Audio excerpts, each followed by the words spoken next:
한 주간 평안하셨습니까? 네, 저는 갑자기 금요일날 열이 올라가지고 교회 못 올 줄 알았어요, 사실. 그래서 사실 지금도 열만 떨어지고 회복은 다 되지 않아서 좀 약간은 불편한 상태입니다. 그런데 되게 감사했어요. 아, 코로나가 아니구나. 네. 한 주간 살면은 참 우리 앞에 여러 가지 일들이 있잖아요. 그 나이가 어리거나 나이가 많거나 인생은 참 어려운 것 같아요.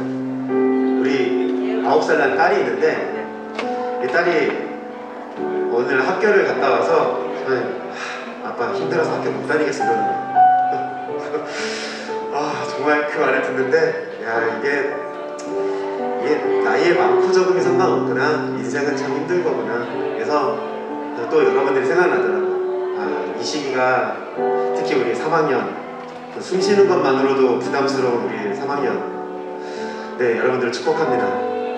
하나님께서 반드시 여러분의 인생의 길을 열어주실 것입니다. 네, 큰 길을 만드시고 또 약속을 지키시는 그 하나님께서 여러분들을 축복하실 것입니다. 우리는 오직 주님만 좀 바라보는 믿음이 필요한 것 같아요. 지금 이 시기가 더 그런 것 같아요. 오늘 목사님 말씀에 코로나가 끝나면 문제가 없을 것 같냐고 이렇게 물어보시더라고요. 맞는 것 같아요. 코로나가 끝나면은 또 다른 문제가 우리한테 놓여질 것입니다. 근데 문제를 문제로 바라보지 않고 그 문제를 안고 갈 수 있는 믿음이 우리에게 필요한 것 같아요. 이 시간 찬양으로 고백했으면 좋겠습니다. 오직 주님만, 오직 주님만 나의 맘에 갈기는 채우네. 오직 주님만 더 가까이 가기를 원하네. 우리 한 번 더 고백합시다.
주님, 내 걸음도 주님께서 그 과정까지도 인도해 주실 것을 믿습니다. 그러니 내 인생의 마침표도 주님께서 찍어주실 것임을 믿습니다.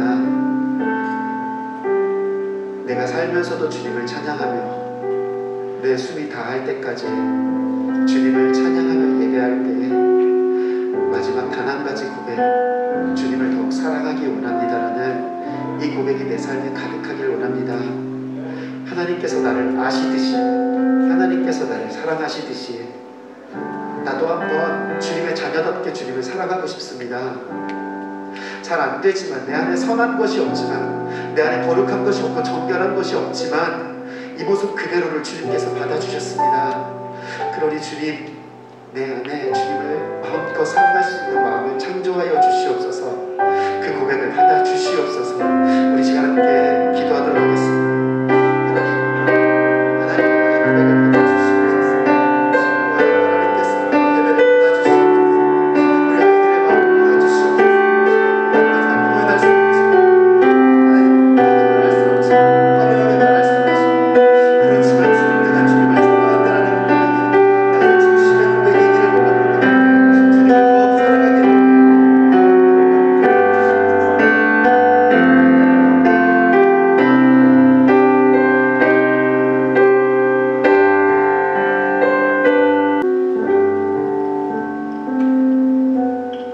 지혜가 길거리에서 부르며 광장에서 소리를 높이며 나의 책망을 듣고 돌이키라. 보라, 내가 나의 영을 너희에게 부어주며 내 말을 너희에게 보이리라. 아멘. 사랑의 주님, 우리를 택하여 자녀 삼아주시고 주의 거처로 삼아주시니 감사합니다. 주님, 주님께서는 땅을 파서 돌을 제하여 극상품 포도나무를 심어주셨는데 좋은 포도맺기를 기다리신 주님 앞에 들포도를 맺었습니다. 용서하여 주시옵소서. 우리에게 성도라는 이름을 주시며 제사장 나라가 되며 거룩한 백성이 되라고 말씀하셨는데 맛을 잃은 소금이 되어 아무 쓸데없어 밖에 버려져 세상에 밟히고 있습니다. 우리의 무너진 장막을 다시 지으며 그 허물어진 것을 다시 지어 일으켜 주시옵소서. 우리에게 주의 이름을 경외하는 지혜로운 마음을 주시고 말씀을 삼가 듣고 순종하게 하여 주시옵소서. 주님, 차별, 평등, 인권의 가면을 쓰고 진리를 왜곡하는 포괄적 차별금지법을 소멸시켜 주시고 세상에 무관심하여 고립된 섬처럼 떠도는 잠자고 있는 성도들을 깨워 주시옵소서. 진리에 무지하여 마음이 굳어져서 세상에 유린당하고 능욕당하지 않도록 우리의 청소년을 보호하시고 지켜주시옵소서. 이 시간 우리 목사님을 위해 기도합니다. 하나님의 택하심을 입어 거룩하고 공동체에 사랑받게 하시니 감사합니다. 긍휼과 자비와 겸손과 온유와 오래 참음을 옷 입어 그리스도의 장성한 분량이 충만한 데까지 이르시기를 기도합니다. 이 시간 말씀 받는 고등부 공동체가 말씀을 듣고 지혜를 얻어 마음을 바른 길로 인도하여 주시옵소서. 우리의 심령의 빛이 임하면 소망이 끊어지지 않을 것입니다. 주님, 코로나로 떨어져 버린 예배의 간격의 자리들이 간구와 기도와 도구와 감사로 충만하게 채워주시옵소서. 주의 빛과 진리로 이 시간도 인도해 주실 예수님의 이름으로 기도합니다. 아멘.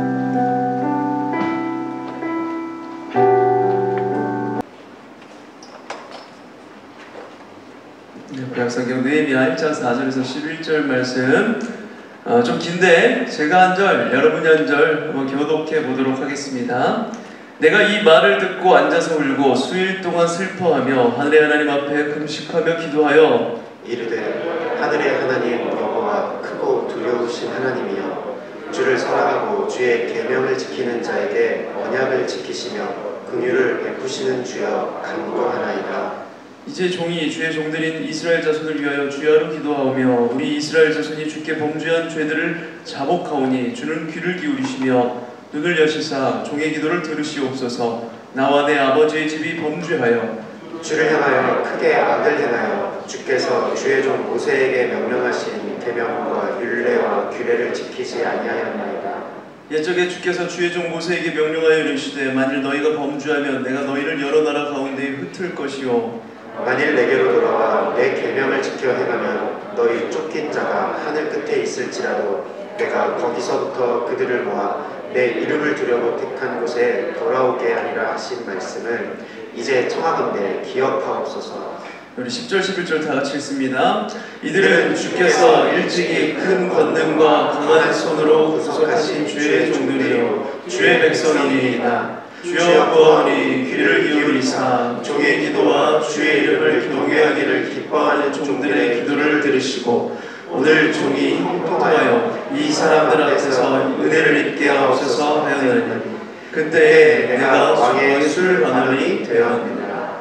아멘. 여러분 한 주간 잘 지냈나요? 네, 잘 지내셨어요? 매주 똑같이 여러분 이렇게 매주 볼 때마다 이렇게 물어보는 거지만 요새 계속해서 느끼는 것은 정말 하루하루 한 주가 주의 은혜 아니면 살아갈 수가 없다라는 생각이 되는 때이기에 계속해서 여러분들에게 똑같이 질문이지만 잘 지냈는지를 물으면서 이렇게 시작을 하는 거예요. 제가 사는 동네는 지대가 높은 산동네여가지고 비 피해, 침수 피해와는 거리가 먼 곳인데, 근데 그 환경에 안심하고 있을 때 생각지도 못한 일이 일어났어요. 목사님 집에 엘리베이터가 이렇게 있는 빌라인데 제일 꼭대기 층 6층에 살거든요. 근데 비가 많이 와가지고 엘리베이터에 물이 새어 들어갔나 봐요. 그래서 지난주 초부터 엘리베이터가 멈춰버렸습니다. 장마가 끝나야 수리를 할 수 있다라는 그런 말만 남기고 한 2주째 엘리베이터가 이렇게 멈춰 있는 상황 가운데 있어요. 유모차도 차에 실어놓고 그걸 이렇게 올라가지도 못하고 못 갖고 올라가고 있고 또 택배 아저씨들은 와가지고 힘드시니까 그걸 이렇게 6층까지 이렇게 배달하기 힘드시고 1층에다 놓고 1층에 두고 갔다고 이렇게 연락하고 그냥 가버리셔가지고 매번 그걸 이렇게 짊어지고 들고 올라가고 그러고 있어요. 그래도 피해를 입은 게 그 정도뿐이라는 거에 참 감사한 마음이 듭니다. 계속되는 장마 폭우 속에 그리고 또 본격적으로 휴가가 시작되면서 다시 코로나 확진자가 늘어나고 있는 그런 상황이죠.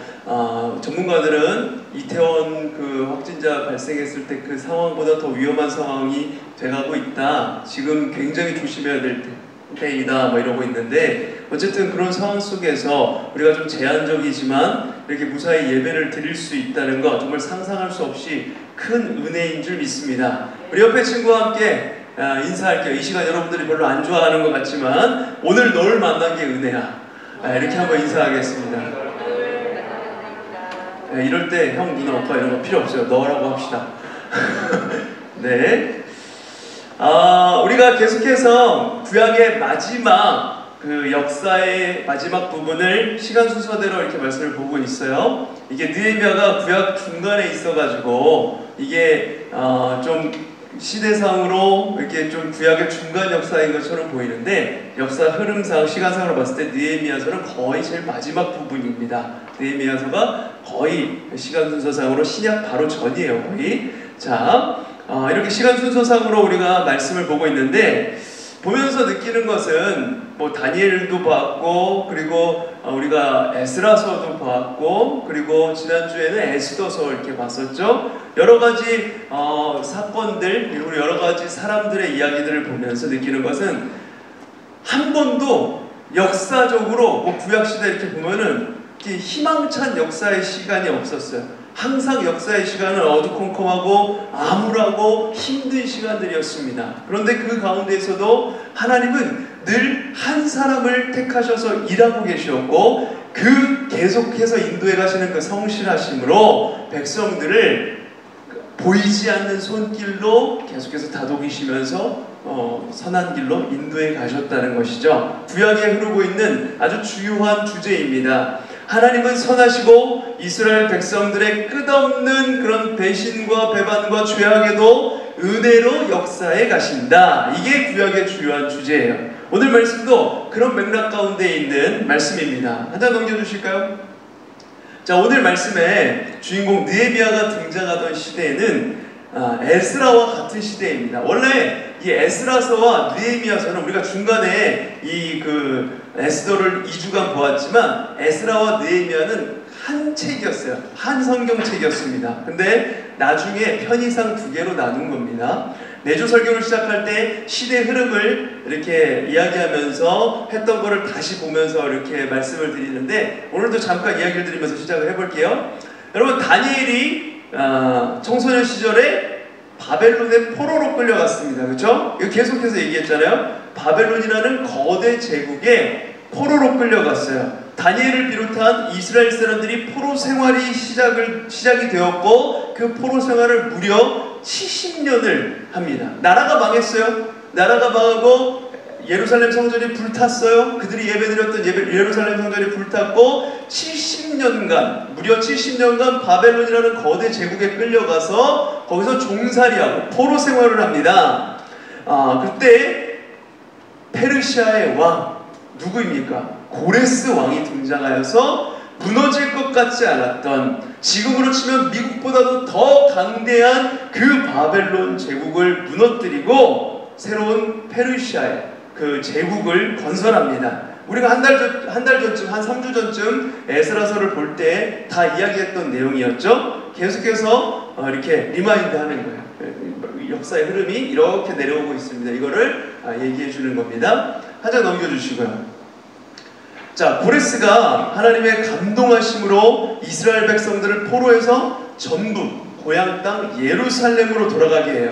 그때 포로 귀환을 한 번에 다 한 게 아니라 1차, 2차, 3차에 나눠서 하는데 1차적으로 귀환하게 했던 게 바로 스룹바벨이라는 총독을 세워서, 예루살렘 총독을 세워서 1차적으로 이렇게 귀환을 하게 했습니다. 그때 돌아가지 않고 남아있던 사람들의 이야기가 바로 지난주까지 봤던 에스더예요. 그래서 에스라서 그 중간을 나눠가지고 1차 기한과 2차 기한 사이에 에스더가 위치하고 있는 겁니다. 그래서 에스더를 중간에 봤던 거예요. 자, 그렇게 이제 에스라와 함께 하나님의 집, 하나님의 성전, 그리고 성벽을 재건하는 일을 하는 것이 오늘 보게 될 느헤미야입니다. 고레스 왕이 느헤미야가 활동하던 시대부터 약 90년에서 100년 전에 포로로 돌아가도 좋다. 너희들이 포로 생활을 70년 넘게 했으니 이제 예루살렘으로 돌아가도 좋다. 너희들의 땅으로 돌아가도 좋다. 이 명령을 내렸죠. 느헤미야는 이제 포로기의 마지막 사람이라고 보면 됩니다. 1차 포로교환이 있었고 또 2차 포로교환이 있었어요. 그리고 1차 포로교환 때 고향 땅으로 돌아갔던 인물이 바로 스룹바벨이었고, 총독으로 부임을 해서 갔고, 그리고 2차 때 우리가 지난주에 봤던 에스라가 예루살렘으로 돌아가게 돼요. 그런데 이 1차와 2차 두 번 고향 땅으로 돌아가는 그 귀환이 있었을 때 느헤미야는 그때 돌아가지 못하고 여전히 그 페르시아 땅에 남아있게 됩니다. 그런데 한 장 넘겨주시고요. 오늘 본문의 11절의 마지막에 보니까 이 느헤미야의 직함이 뭐라고 되어 있나요? 그때 내가 왕의 무슨 관원이 되었느라? 이렇게 노란 글씨로 되어 있죠? 술관원이 되었다 라고 이렇게 기록이 되어 있어요. 느헤미야의 직위가 뭐라고요? 직함이 술관원. 느헤미야가 페르시아 왕궁의 술관원을 맡은 자였어요. 술관원이 뭐냐? 이 당시에는 나라끼리 정변이 자주 일어나고 또 정치체제가 왕 중심의 중앙집권적인 체제이다 보니까 이 왕의 신분을 가진다는 것은 절대적인 위치에 있었습니다. 그래서 이 왕이 마음에 들지 않고 왕을 끌어내리려고 하는 사람들이 독살극을 잘 벌였어요. 네, 왕이 먹는 음식에다 독을 타가지고 그것을 몰래 먹게 해서 왕을 시해하는 그런 일들이 자주 벌어졌습니다. 암살이 많이 일어났던 거예요. 그래서 항상 황제나 왕은 신변의 위협을 느끼고 있었습니다. 그래서 부하들 가운데 가장 성품이 충직하고 인격적으로도 신망이 아주 두터운 그런 사람을 뽑아서 그들에게 왕의 음식과 왕의 술에 들어가는 왕의 음식에 들어가는 왕의 상에 올려지는 그 술을 검시하는 역할을 맡겼어요. 그게 바로 술관원이었습니다. 그러니까 이 술관원을 맡은 사람들은 하루에 적어도 2-3번은 반드시 왕을 직접 아련하는 그런 신분이었던 거죠. 왕이 음식을 먹을 때 그 앞에 가가지고 먼저 그 왕의 음식을 검시하는 역할을 하는 게 술관원이었다는 거예요. 그러니까 이 술관원이라는 위치가 간단한 위치가 아닙니다. 굉장히 신망이 두텁고 왕의 총애를 받는 굉장히 높은 지위에 있는 사람입니다. 거기다가 이런 왕 중심의 독재 체제의 국가일수록 직위보다 중요한 것이 누가 자주 왕을 만나느냐 하는 거였어요.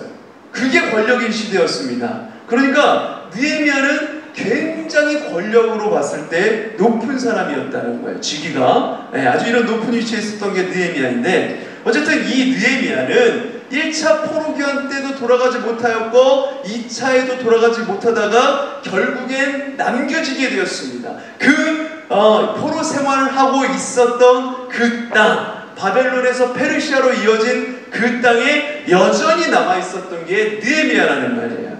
조상으로부터 하나님의 백성으로서 예루살렘을 향해서 항상 기도해야 되고, 예루살렘을 사모하고, 예루살렘 성전에 예배하는 것을 사모하고, 그곳으로 돌아가기를 꼭 돌아가야 한다. 이것을 소망을 품고 기다려라. 이 이야기, 하나님의 백성이라는 정체성에 대한 이야기를 들으면서 고향에 대한 소망, 돌아가고 싶은 마음, 이것이 느헤미야 가운데 굉장히 많이 있었을 것입니다. 여러분들, 지금 우리가 이번 주가 어제가 광복절이었죠. 75주년 광복절이에요. 여러분들은 별로 이렇게 피부로 와닿지 않고, 사실 목사님 세대도 별로 피부에 와닿지 않고, 지금은 일제시대를 겪은 세대들이 없습니다. 예전에 이미 다 돌아가셨거나 이제 거의 돌아가시기 직전에 그런 연세 있으신 분들이죠. 그래서 그렇지만 우리가 이때에 이 이스라엘 역사와 우리 역사를 비교해보면 좀 비슷한 점이 많아요. 포로 생활을 70년간 했어요. 우리는 일제 36년 동안 일제 치하에 있었죠. 그 기간 동안, 그 36년 동안 일제 치하에 있을 때 많은 민족의 지도자들, 많은 백성들이 뭘 바랬겠습니까? 안정적인 집을 꾸려놓고 사는 거, 이런 걸 바랬겠습니까? 오직 그 민족이 바로 해방을 얻는 것, 일본의 압제로부터 해방을 얻는 것, 이것만 바라고 나아갔던, 기독교인들도 마찬가지였어요. 기독교인들도 민족의 지도자들 가운데 기독교인들이 굉장히 많이 있었는데, 그들이 항상 나라를 위해서 기도했던 게 뭡니까? 일본의 포갑으로부터 우리를 구원하여 주시옵소서. 이런 소망이 있었단 말이에요.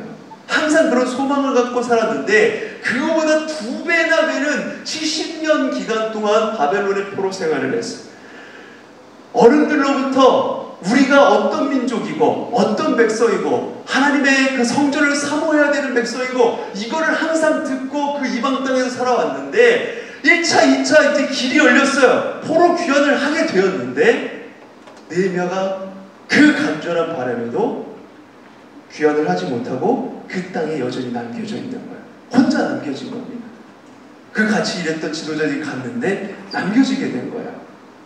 자, 그런데 느헤미야는 이 포로기 때 바벨론으로 잡혀왔던 사람의 후손이었던 사람입니다. 그러니까 바벨론 땅, 지금은 페르시아가 점령한 이 바벨론 땅에서 태어난 백성이다 보니까 아무래도 제2교포예요. 그러니까 이스라엘 민족성을 가지고 있는 사람이지만 이 페르시아 땅에서, 바벨론 땅에서 태어난 사람이란 말이에요. 거기서 나고 자라고 한 사람이에요. 그러다 보니까 모국어가 서툴렀을 것이고, 또 그 나라에서 뿌리 내렸던 삶이 있었을 것이고, 어쨌든 그런 상황 가운데 돌아오지 못한 남은 자가 되었던 거예요.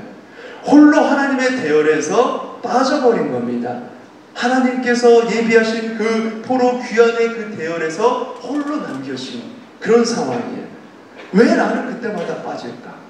왜 나는 남겨지는 것일까? 왜 나는 항상 나머지가 되는 것일까? 왜 나는 거기에 끼지 못하고 있는 것일까? 우리가 만약 이런 상황이라면 이런 생각들을 하며 굉장히 마음이 힘들었을 것입니다. 나는 하나님께 버림받았나? 하나님께 설득받지 못한 것인가? 그런데 이 사람이 1차 때도 돌아가지 못하고 2차 때도 돌아가지 못하고 남겨진 데에는 다른 이유로 설명할 길이 없는 특별한 이유가 있습니다. 바로 하나님의 섭리예요. 이게 바로 하나님의 섭리였습니다. 이 결국은 이 느헤미야, 이 남은 자에 의해서 나중에 아마 다음 주나 다다음 주에 보게 될 것인데, 이 남은 자에 의해서 아무도 하지 못하고 있었던, 누구도 손댈 수 없었던, 한 장 넘겨주실까요? 성벽 재건의 역사가 이루어집니다. 느헤미야를 통하여서. 이 일로 주변 나라가 깜짝 놀라서 하나님께 영광을 올려드리게 되는 결과가 생기게 됩니다. 야, 역시 저 하나님은 대단한 신이시구나, 하나님이 역사하셨구나, 모든 주변 나라에서 이렇게 고백할 정도로 누구도 어려워했던 그 성벽 재건의 역사를 단 52일 만에 완성시켜요. 많은 어려움이 있었겠죠. 방해도 있었고, 방해보다 더 힘들었던 것은 무너진 그 유다 민족의 정서와 신앙적인 그런 모습이었습니다. 완전히 무너져 내려 있었어요. 그래서 이 느헤미야서는 뭐냐면, 신앙적으로 무너져 있었던 그런 하나님의 백성들이 성전을 다시 짓고 성벽을 세우는 과정 가운데에서 바로 가장 중요한 신앙을 회복해가는 스토리입니다. 무너져 있던 예배가 회복되는 이야기, 이게 바로 에스라서와 느헤미야의 이야기예요. 자, 여러분, 집은 다시 짓는 것보다 새로 짓는 게 훨씬 더 수월합니다. 아무것도 없는 벌판에다가 땅 파고 기초 나서 새 집을 짓는 것이 훨씬 더, 허물어진 집을 들어가서 뜯어 고치고 다시 그림을 그려서 새 집을 만드는 것보다 훨씬 더 수월한 일입니다. 이게 새 집 짓는 것보다 다시 뜯어 고쳐서 다시 이렇게 부시고 짓고 구상하고 하는 일이 훨씬 어려운 일이에요. 왜 그럴까요? 이미 무너져 내렸던 경험이 있고 실패한 기억이 있기 때문에 좀처럼 이것이 회복되거나 일어나기가 쉽지 않은 겁니다. 우리 집이 무너져 내렸을 때 그것을 다시 짓는다는 것, 이게 굉장히 쉽지 않은 일이라는 거예요. 이번 장마폭우로 수많은 이재민이 발생하였죠. 순식간에 집안에 물이 차고 집안이 무너져 내렸습니다.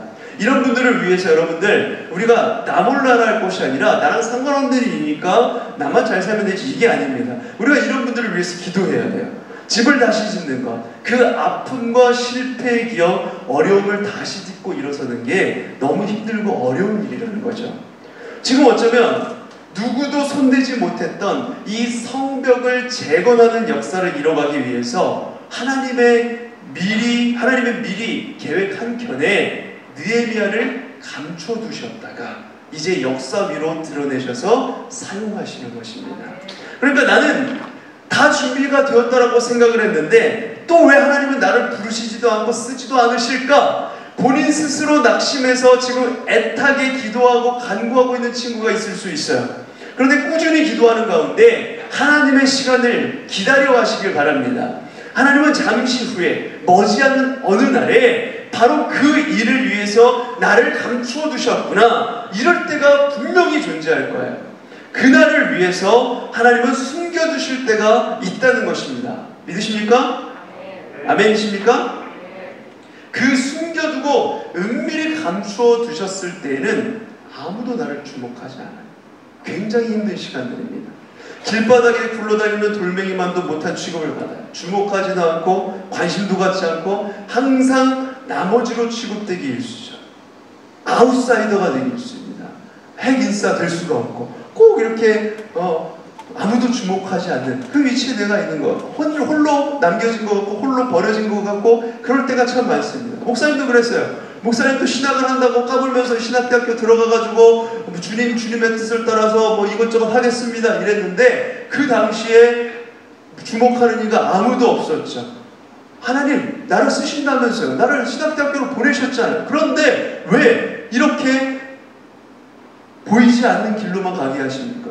학교 찬양팀 들어가고 싶었어요. 학교 찬양팀에 들어가가지고 열심히 하나님 예배하면서 그런 마음도 있었지만 남들 앞에서 뽐내고 싶은 마음 강했죠. 그런데 그럴 때마다 하나님이 넌 저기 멀리 저 골방으로 들어가가지고 예수전도단이라는 데가 있는데 거기로 가라고 이렇게 말씀하시는 거예요. 그래가지고 예수전도단을 갔더니 정말 지하 골방에서 한 5명이서 예배드리고 있고 막 이러는 거예요. 나는 남들 앞에서 예배하고 싶은데 그게 안 되는 거예요. 주목하지 않는 그 길로 하나님이 이렇게 감추어 두실 때가 있어요. 그렇게 감추어 두시고 감추어 두시다가 때가 되면 하나님이 이때다 하시면서 그런 겉절이 같은 목사님도 이렇게 여러분들 앞에서 말씀을 전하는 자로 이렇게 세워주실 때가 있다는 거예요. 여러분들의 인생 가운데에도 지금은 아무것도 이루어지는 것 같지 않고 내가 왜 혼자 남겨져 있고 이렇게 하나님이 내 기도를 들으시지 않는 것 같고 이런 상황 가운데 있다고 할지라도 하나님은 이 감추어 주신 시간을 지내고 나면 반드시 여러분들을 주목하여 사용하시는 느헤미야와 같은 그런 때가 있다는 것입니다. 하나님의 시간표가 점점 다가오고 이때다. 이렇게 하나님의 계획과 시간표가 딱 맞아떨어지는 순간 하나님께서는 그 타이밍 속에 드러내셔서 그 사람을 사용해 가신다는 거죠. 느헤미야가 정확하게 그런 모습이에요. 지금 여기는 수산궁입니다. 느헤미야가 거주하고 있는 곳이 수산궁이에요. 페르시아의 4개 궁 중에 하나였습니다.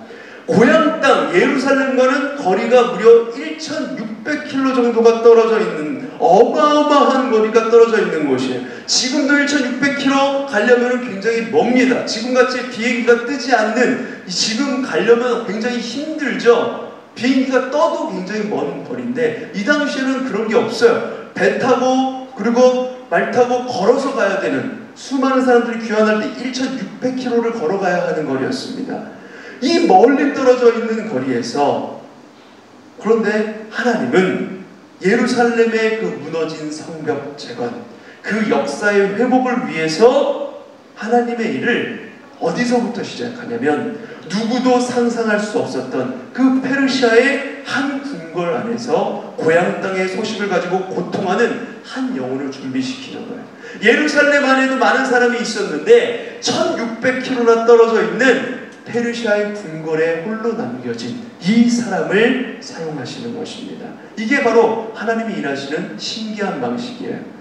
1600km나 떨어진 예루살렘 성벽 재건을 위해서 페르시아 궁궐 안에 남겨져 있던 느헤미야의 가슴에 울분과 슬픔을 준비해 가십니다. 그것이 어떻게 진행되는지 우리 본문 느헤미야 1장 1절 한번 읽어볼까요? 1장 1절 2절입니다. 다 같이 읽어볼게요. 시작. 하갈의 아들 느헤미야의 말이라. 아닥사스다 왕 제20년 기슬루월에 내가 수산궁에 있는데 내 형제들 가운데 하나인 하나니가 두어 사람과 함께 유다에서 내게 이르러. 여기까지요. 자, 하나니는 느헤미야의 친형제예요. 이 하나니가 두어 사람과 함께 내게 이르렀다고, 유다에서 내게 이르렀다라고 이렇게 이야기하고 있는데 이 사람들은 앞서 포로로 포로였다가 이제 자기네 땅으로 귀환할 때 이미 그 예루살렘으로 돌아갔던 사람들이었습니다. 느헤미야처럼 그 페르시아 땅에 남겨진 것이 아니라 고향 땅 이 예루살렘으로 돌아갔던 사람들인데 이 사람들이 그 유대 땅 예루살렘에서 다시 수산궁으로 자기 형제를 찾아서 무슨 일 때문에 온 것입니다. 와서 이렇게 얘기를 해요. 그 뒤에 한번 읽어볼까요? 내가 사로잡힌, 여기부터요. 시작. 내가 사로잡힘을 면하고 남아있는 유다와 예루살렘 사람들의 형편을 물은즉. 자, 이게 무슨 얘기냐면 포로로 끌려올 때 포로로 끌려오지 않고 예루살렘 땅에 남겨져 있었던 사람들, 고향 땅 사람들의 형편이 어떠한지를 물어본 거예요. 느헤미야가. 고향은 어떻습니까? 그 땅에 살고 있는 사람들의 모습은 어떻습니까? 느헤미야가 고향 땅을 그리워했던 마음이 이렇게 표출되어서 사람들을 보자마자 그걸 물어보고 있는 것입니다. 그에 대해서 그들이 이렇게 대답을 해요. 고향 소식이 전해진 거죠. 우리 3절 말씀 다같이 한번 읽어볼까요? 시작. 그들이 내게 이르되 사로잡힘을 면하고 남아있는 자들이 그 지방 거기에서 큰 환난을 당하고 능욕을 받으며 예루살렘 성은 허물어지고 성문들은 불탔다 하는지라. 네, 고향 소식이 들려왔는데 좋은 소식이 아닌 거예요. 아주 슬프고 안타깝고 비통한 소식이 전해진 것입니다. 큰 환난을 당하고 이것은 유다 안팎 주변 국가들의 그 끊임없는 공격을 받았다는 걸 의미해요. 국가가 포로로 끌려갔다 돌아오다 보니까 그리고 왕도 없고 식민지 같은 그런 국가니까 얼마나 주변 국가들에 대해서 주변 국가들이 이 유다 나라를 무시하고 괄시하고 그렇게 만만하게 봤겠어요. 온갖 나라들에게 찝쩍거림을 당했던 것입니다. 게다가 능욕을 받으며 예루살렘 성은 허물어지고 성문들은 불탔다 하는지라. 이 소식을 듣게 된 거예요, 느헤미야가. 그런데 잘 보세요. 지금 느헤미야는 그 예루살렘 땅 현장에 있는 사람이 아닙니다. 포로로 끌려간 부모님에 의해서 이방 땅에서 태어난 포로민 2세. 여러분 가끔 TV로 보죠. 미국의 이민 2세로 살아가는 사람들의 이야기를 보잖아요. 얼굴은 우리 한국인들과 똑같이 생겼는데 근데 말하거나 행동하는 건 어떻습니까? 전혀 달라요. 사고방식이 한국인의 사고방식이 아닙니다. 한국인 부모에게서 태어났으니까 뭐 한국인 같은 모습을 갖고 있지만 그러나 삶의 패턴, 행동 양식이 부모와 전혀 다른 미국인의 모습을 가지고 있다는 것이죠. 느헤미야는 포로 2세, 이방 땅에서 나고 자란 사람입니다. 그러니까 느헤미야는 무늬만 유다 사람이지 사실 언어도 행동 양식도 생각하는 것도 페르시아 사람이었을 거란 말이에요. 그런데 놀랍게도 그 부모의 신앙 유산을 영향을 받아서인지 고국의 소식을 듣고 울기 시작합니다.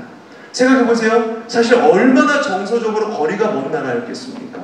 내가 페르시아에서 술관원 이 떵떵거리면서 이렇게 살아가고 있는데 저 멀리 땅의 소식이 들어와요. 고향 땅의 소식이 들려왔어. 마음은 안타까울 수 있겠지만 별로 그렇게 감흥이 없을 수 있다는 거죠. 근데 울고 있는 거예요. 게다가 자기는 페르시아의 4개 왕궁 중에 수상궁의 술 맡은 관원이었는데도 사실상 최고급 생활을 하고 있는 겁니다.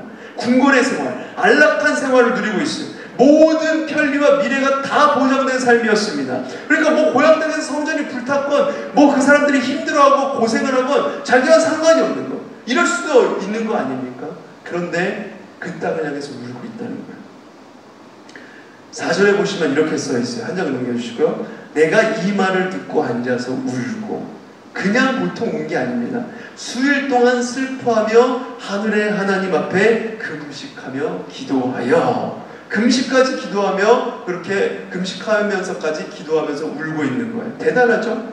하나님은 왜 이런 사람들을 마지막까지 귀환 조치시키지 않으시고 이 땅에 남겨두었는가? 우리는 이것을 이제 보게 되는 것입니다.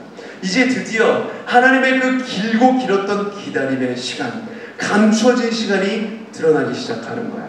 여러분, 우리 그리스도인들에게 꼭 이런 시간이 있다는 거예요. 아까 얘기한 것처럼 은둔의 시간, 모두 주목하지 않는 감추어진 시간이 있습니다. 나중에 우리 친구들의 삶에서 반드시 경험하게 될 시간들이에요. 그런데 그 시간에 하나님이 이렇게 딱 덮어놓으시고 아무 관련 없이 행하시는 것처럼, 아무 우리 기도 들어주시지 않는 것 같고 역사하시지 않는 것 같고 그런 시간들이 있습니다. 그 시간을 겪게 되는 본인은 죽을 맛이겠죠. 깜깜하고 답이 나오지 않고 앞이 보이지 않습니다. 하나님이 덮어두신 시간이에요. 그 시간을 견뎌내고 버텨낼 때 서서히 주님의 인도하심이 그 가운데서 드러나게 되는 것이죠. 이제 서서히 고향에서 날아든 슬픈 소식으로 이 감추어졌던 시간의 베일이 벗겨지기 시작합니다. 하나님이 이젠 네가 일할 시간이다. 이 시간을 위해서 내가 너를 준비해 둔 것이란다. 그동안 힘들었지, 고향 땅 많이 생각했지, 많이 그리워했지, 돌아가 보고도 싶은 마음이 있었겠지. 결국은 이 일 때문에 내가 너의 그 힘든 고통과 어려움 속에서도 페르시아에 남겨둔 것이다. 느헤미야의 감추어진 시간이라고 하나님이 말씀하시는 거예요. 그래서 이제 느헤미야가 제일 먼저 그 무너진 성벽 재건의 역사를 위해서 뭘 준비하냐면, 뭐 재료를 준비하고 여러 가지 것들을 사다 놓고 최상품으로 성벽 재건을 어떻게 하는지 그 공법을 연구하고 그러지 않습니다. 뭘 준비하냐면 바로 기도를 준비해요. 자, 우리 4절 끝에 보니까 이렇게 되어 있죠. 4절 끝에 노란 글씨로 되어 있는 거 바로 하늘의 하나님 앞에 있어요. 그걸 어떻게 기도하는지 기도 내용이 5절에 나옵니다. 우리 5절 다 같이 한번 읽어볼까요? 시작! 이르되 하늘의 하나님 여호와 크고 두려우신 하나님이여, 주를 사랑하고 주의 계명을 지키는 자에게 언약을 지키시며 긍휼을 베푸시는 주여 간구하나이다. 아멘. 여기에 중요한 단어 2개가 나오는데 언약과 긍휼입니다. 여기서 하나님의 언약이라는 개념이 나와요. 하나님의 언약은 하나님의 긍휼하심에 기초되는 언약, 약속이라는 거예요. 우리는 사실 하나님과 동등한 위치가 아니잖아요. 피조물이에요. 하나님께서 만드신 사람이에요. 하나님과 계약을 맺을 수 없는 낮고 낮은 존재들입니다. 한참 부족해요. 그런데 오직 하나님의 긍휼하심에 기초가 되어서 하나님이 일방적으로 우리의 삶 가운데 개입하셔서 우리에게 언약을 맺으십니다. 내가 너를 아들 삼는다. 내가 너를 딸로 삼겠다. 너는 이제부터 나의 백성이다. 그러니까 내 말을 듣고 지켜 행하면 내 앞에는 이러한 길들이 준비될 것이다. 이걸 약속하신 거예요. 그런데 하나님은 그 약속만 하시고 나 몰라라 그냥 버려두시는 게 아닙니다. 하나님은 성실하신 하나님이세요. 약속에 성실하신 하나님. 하나님이 성실하시다는 것은 일관성이 있다는 말입니다. 우리가 어떤 모습으로 있든 아무리 작고 약한 모습이 있고 죄가 많은 모습이 있고 우리가 넘어져 있든 우리가 잠을 자고 있든 실패의 자리에 널브러져 있든 하나님께서 우리와 함께 맺으신 그 언약에 대해서 일관되게 움직여 가시는 분이라는 거예요. 그래서 절대 이 언약은 중간에 깨지는 법이 없어요. 우리가 죽어있다 살려서 데려가십니다. 어디가 부러져 있다 고쳐서 데려가십니다. 어디 빠져있다 건져서 데려가세요. 그게 바로 언약의 하나님, 하나님께서 우리와 맺으신 언약이 이러하다는 것입니다. 나와 그 동등한 위치에서 맺는 계약과 개념 자체가 다른 거예요. 하나님의 언약에 대해서 신실하신, 성실하신 분이 이 성실하심은 우리의 평생의 삶에서 계속적으로 이루어져 간다는 것입니다. 믿으십니까? 네. 자, 계속해서 우리 6절 말씀 함께 한번 읽어볼까요? 시작! 이제 종이 주의 종들인 이스라엘 자손을 위하여 주야로 기도하며 우리 이스라엘 자손이 주께 범죄한 죄들을 자복하오니 주는 기울을 기울이시며 눈을 여시사 종의 기도를 들으시옵소서. 나와 내 아버지의 집이 범죄하여. 네, 여기 놀라운 사실이 하나 있는데 지금 기도를 누가 하고 있습니까? 느헤미야가 하고 있는 기도예요. 느헤미야는 포로 이후에 태어난 사람이라고 했습니다. 그것도 그 바벨론 땅 무너진 성터에서 조상들이 지었던 죄악의 현장에 그는 태어나지도 않고 조상이 지었던 죄와는 어떻게 보면 관련이 없는 사람이에요. 하나님께 우상 숭배하고 범죄했던 건 조상이 했던 일입니다. 이미 포로로 끌려와 있고 그 포로기에 태어난 사람이 느헤미야예요. 그런데 그의 기도에 뭐라고 나오냐면 내 집과 내 아버지의 집이 하나님 앞에 죄를 범하였나이다. 이렇게 얘기해요. 조상의 죄를 내 죄로 여기는 겁니다. 이어서 7절에 제가 읽어드릴게요. 주를 향하여 크게 악을 행하여 주께서 주의 종 모세에게 명령하신 계명과 율례와 규례를 지키지 아니하였나이다. 하나님의 율례를 지키지 않았으므로 우리가 죄악을 범하였습니다. 느헤미야가 직접 저지른 죄악이 아니에요. 그런데 느헤미야는 그것을 집안의 죄악으로 우리 죄악으로 자신이 죄를 범한 당사자의 입장에서 하나님 앞에 철저하게 용서를 구하고 있는 겁니다. 우리 계속해서 8절 9절 한번 읽어볼까요? 시작! 옛적에 주께서 주의 종 모세에게 명령하여 이르시되 만일 너희가 범죄하면 내가 너희를 여러 나라 가운데 흩을 것이요 만일 내게로 돌아와 내 계명을 지켜 행하면 너희 쫓긴 자가 하늘 끝에 있을지라도 내가 거기서부터 그들을 모아 내 이름을 두려고 택한 곳에 돌아오게 하리라 하신 말씀을 이제 청하건대 기억하옵소서. 아멘.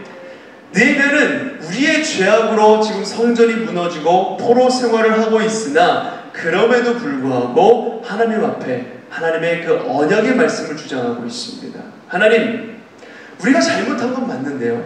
우리가 다시 모세의 그 율례와 법도대로 돌아오면 용서해 주시겠다라고 하나님 약속하시지 않으셨습니까? 하늘 끝에 있을지라도 우리를 부르실 것이고 모으실 것이고 회복시킬 것이라고 약속하시지 않으셨습니까? 아무리 범죄를 했다고 할지라도. 느헤미야는 그 하나님의 신실하신 성실하신 성품과 언약에 다시금 자비를 구하고 있는 것입니다. 이렇게 기도 끝에 느헤미야는 왕의 허락을 받아서 2장에 넘어가면 예루살렘으로 귀환을 하여서 그 후에 52일 만에 누구도 손댈 수 없었던 여러 방해 공작 속에서도 한 장 넘겨주실까요? 성벽 회복과 개혁을, 신앙 개혁을 이루어냅니다. 느헤미야가 이렇게 이루어져. 다음 주, 다다음 주에 계속해서 느헤미야 말씀을 볼 것입니다. 그러면 지금까지 포로들이 돌아와서 100년 가까운 시간이 흘렀는데 왜 계속 실패하고 있었을까요? 성벽 재건 왜 못했을까요? 개혁은, 신앙적인 개혁 100년 동안 실패했어요. 그런데 느헤미야 때에 와서 완성이 돼요. 제도가 없었을까요? 뭐 자본이 없었을까요? 자본 페르시아에서 다 대줘. 고레스가 그렇게 명했어요. 감동해가지고. 자본 다 대주게 돼요. 제도를 못 고쳐서 그럽니까? 그렇지 않습니다. 이제 느헤미야를 계속해서 뒷부분 이렇게 보다 보면은 느헤미야가 본질을 되툽니다. 아, 이 백성들 마음속에 하나님의 말씀이 없었구나. 그래서 에스라를 통해서 하나님의 말씀을 전하는 그 말씀 사경의 부흥회를 시작해요. 엄청난 성벽 재건의 역사를 앞두고 부흥회를 먼저 합니다. 예배를 먼저 하나님 앞에 드리는 거예요. 문제는 노동력도 아니고 제도적인 개혁이 필요한 것도 아니고 돈이 필요한 것도 아니고 사람의 마음속에 하나님의 말씀을 통해 근본적으로 그 신앙이 뒤집어지는 역사, 근본적으로 새로워지는 그 은혜가 전제되지 않고서는 진정한 개혁이 일어날 수가 없는 것이구나. 느헤미야는 그 본질을 깨닫고 백성들에게 에스라를 통해서 이 놀라운 개혁을 완성해 가는 것입니다. 여러분, 기억하시길 바라요. 성전을 짓는 것, 성벽을 짓는 것은 사람의 힘으로 그리고 인력으로 재물로 하는 것이 아닙니다. 하나님의 말씀 앞에 다시금 바로 서야 되는 거예요. 그 언약에 신실하신 하나님이 진흙탕같이 죄가 많고 넘어져 있고 실패의 자리에서 다시 일어날 생각을 하고 있지 않은 우리라고 할지라도, 여러분 개개인이라고 할지라도 여전히 일관되게 여러분 한 사람 한 사람과 일하고 싶어 하십니다. 우리는 그 하나님의 부르심 앞에 먼저 기도로 나가는 거예요. 지금 감추어진 시간 속에 언제 하나님께서 그 일을 이루어 가실까? 내 앞에 보이는 것이 없는데, 이루어지는 것이 없는데 과연 하나님이 나와 함께 하신다라고 그 약속을 기억이나 하실까? 의심될 때 여러분들 기도로 나아가시길 바랍니다. 기도하다가 졸아도 다시금 눈 떠서 기도하고, 다시금 끊겨진 것 같지만 말씀을 다시 중간부터 들으시고, 그러면서 기도하고, 이러면서 하나님의 그 언약이 끊겨진 것 같으나 다시 이어져가 이렇게 그걸 붙잡고 나아가는 우리 고등부 친구들 되길 바랍니다. 네, 그래서 주의 일하심을 믿고 우리 삶을 맡기며 우리가 하나님 앞에 죄악을 고백하면서 또한 주님의 그 자녀로서 하나님 약속하시지 않았습니까? 우리가 이렇게 범죄하였어도 다시금 하나님께 회개하고 돌아오면 하나님이 다시 그 약속을 이루어가신다고, 우리를 부르신다고 하지 않으셨습니까? 이 믿음을 가지고, 느헤미야가 했던 이 기도를 가지고 여러분과 함께 기도하며 주 앞에 나아가는, 그래서 무너진 부분들을 회복해가는 우리 고등부 친구들 모두가 되기를 간절히 소망합니다. 네, 우리 시간에 들은 말씀 가지고 한번 합심해서 짧게 기도하겠습니다. 우리가 지금 코로나19 때문에 주여 크게 외치고 이렇게 통성으로 크게 기도할 수는 없어요. 우리가 마음속으로 기도해 주셨습니다. 우리 시간에 이렇게 기도할게요. 하나님, 내 안에 무너진 성벽이 있습니다.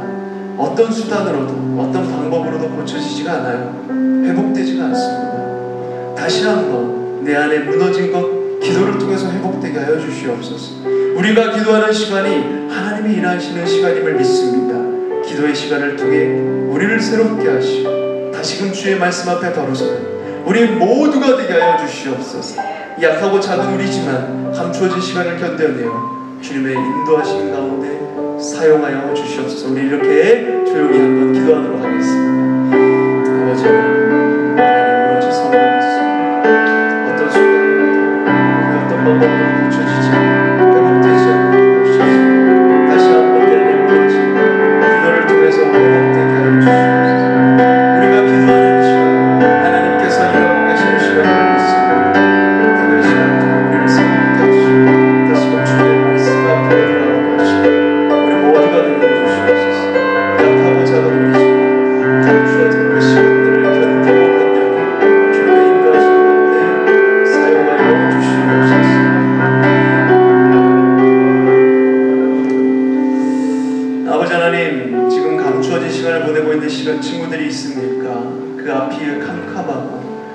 하나님이 내 기도를 듣고 계시는지, 나를 통해 무언가 이루어 가신다라고 했는데 왜 나만 덩그러니 혼자 남겨졌는지 이해하기 힘든 시간을 보내고 있는 친구들이 있습니까? 느헤미야가 모든 동료들이 고향 땅으로 귀환할 때 혼자 남겨진 그 시간을 기도로 버텨내요. 그 누구도 하지 못했던 성벽 재건의 역사를 이루어낸 것처럼 우리에게 주어진 이 은둔의 시간, 감추어진 시간을 버티고 견뎌내게 하여 주시옵소서. 그래야 주님의 역사 가운데 쓰임받는 우리 모두가 되게 하여 주시옵소서. 우리가 기도하는 이 시간이 주님께서 일하시는 시간입니다. 비록 지금 이 어렵고 힘든 길이 보이지 않는 여러 상황 가운데 있을지라도 기도로 주의 일하심을 기대하며 나아가는 우리 모두가 되게 하여 주시옵소서. 감사드리며 주 예수 그리스도 이름으로 기도드립니다. 아멘. 우리 시간에 헌금하면서 들은 말씀 생각하면서 헌금하면서 찬양하도록 하겠습니다.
말씀을 통해 주님의 뜻을 깨닫게 하시니 감사를 드립니다. 깨달은 그 은혜로 우리 삶에 역사하고 계시는 주님께 마음을 드리며 기도로 한 걸음 한 걸음 내딛는 우리 모두가 되게 하여 주시옵소서. 지금 감추어진 시간, 그 힘겨운 은둔의 시간을 보내고 있다고 할지라도 주님의 시간에 우리를 사용하실 우리 주님을 바라보며 믿음 가지고 인내하며 주님께서 일하실 것을 바라보며 기도로 나아가는, 견뎌내며 나아가는 우리 모두가 되게 하여 주시옵소서. 주님께 마음을 담아 예물을 올려드립니다. 기뻐 받아 주시옵고 이 예물이 주님의 나라를 위해 그리고 교회를 위해 아름답게 사용되게 하여 주시옵소서. 드린 손길 위에 하늘의 복으로 함께하여 주시옵소서. 코로나19로 두려워하고 있는 우리 모든 친구들, 우리 선생님들 만져주시고 위로하여 주시옵소서. 몸의 연약함으로 질병으로 고통받고 있는 우리 친구들, 또 친구들의 가족 있다면 그 가운데 함께하여 주시고 치유와 회복의 은혜를 경험하게 하여 주시옵소서. 아버지 하나님, 장막 폭우로 인하여서 고통받고 있는 그 많은 사람들의 그 울음소리와 기도소리를 들어주시고 하루속히 그 이재민들이 정말 나음을 입을 수 있도록 주님께서 인도하시고 보호하여 주시옵소서. 여러 환경과 상황 속에서 주님께서 주시는 평안이 우리 모두에게 충만히 넘치게 하여 주시옵소서. 감사드리며 주 예수 그리스도 이름으로 기도드립니다. 아멘. 아버지 하나님, 주님께서 우리를 축복하여 주시고 아버지 하나님 이렇게 예배 가운데로 나오게 하시니 감사드립니다. 어려운 상황 가운데 있지만 아버지 하나님, 그럼에도 우리가 주님을 사랑하며 주님을 더욱더 뜨겁게 사랑하며 예배하며 나아가는 우리 고등부 모두가 될 수 있도록 하나님 붙들어 주시옵소서. 이제 문을 열고 나가면 세상입니다. 세상은 여전히 세상의 가르침으로 우리를 계속해서 경쟁하게 만들고 누군가를 밟고 올라서라고 그렇게 이야기하는데, 아버지 하나님, 그 상황 가운데에서 우리가 빛 대신 주님을 믿고 세상을 빛으로 변화시킬 수 있는 우리 고등부 공동체가 될 수 있도록 하나님 붙들어 주시옵소서. 아버지 하나님, 우리가 이 감추어진 시간, 은둔의 시간, 힘든 그 시간을 보내고 있을 때에 아버지 하나님, 그냥 지쳐 쓰러져서 하나님께 푸념에 섞인 말이라도 기도함으로 주님 앞에 나가게 해주시고 그 시간들을 잘 버텨내어서 예배와 같이 하나님의 타이밍에 기가 막히게 쓰임받는 고등부 친구들 한 명 한 명 될 수 있도록 주님께서 붙들어 주시옵소서. 이제는 길이요 진리요 생명 되신 예수 그리스도의 은혜와 성부 하나님의 다함없는 사랑하심과 성령님의 함께하심의 은혜가 감추어진 시간 속에 주님의 일하심을 믿고 기도로 주의 뜻을 구하며 나아가기 원하는 모든 고등부 친구들의 머리 위에, 사랑하는 우리 교사 선생님들 머리 위에, 모든 가정과 교회 위에, 장마 폭우 피해로 고통받고 있는 이재민들 위에, 이 나라의 민족 온 세계 열방 위에 이제로부터 영원까지 함께하실지어다. 아멘.